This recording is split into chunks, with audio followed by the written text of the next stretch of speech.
Ukrainian forces have made significant gains in recent weeks, recapturing the city of Kherson. But Kiev's defense minister says the weather will now be a major factor. If it's rainy, you have to stay, because you cannot use the wheel armed vehicles or personal carriers. You can use only with the tracks. If it's snowy, the same answer.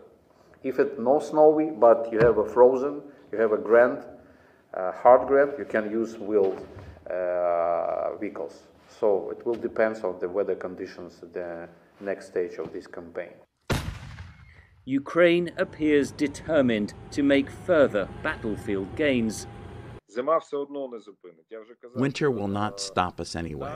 I have already said that it is better for our troops to move forward, at least slowly, but we cannot stand still. No one will engage in positional wars.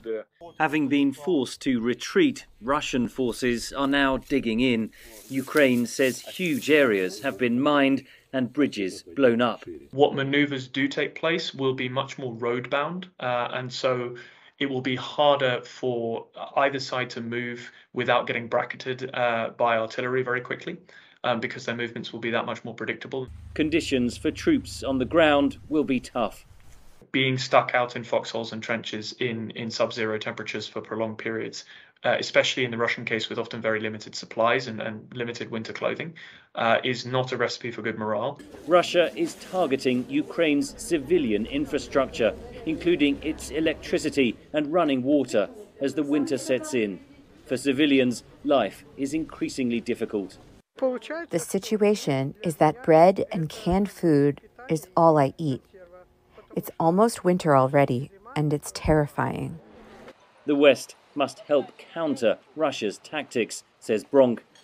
If we don't supply Ukraine with significantly enhanced air defense capacity to try and counter those cruise missiles and the Iranian-supplied Shahed loitering munitions, then a huge number more Ukrainians will become refugees and a lot of people will freeze. Winter will slow progress on both sides.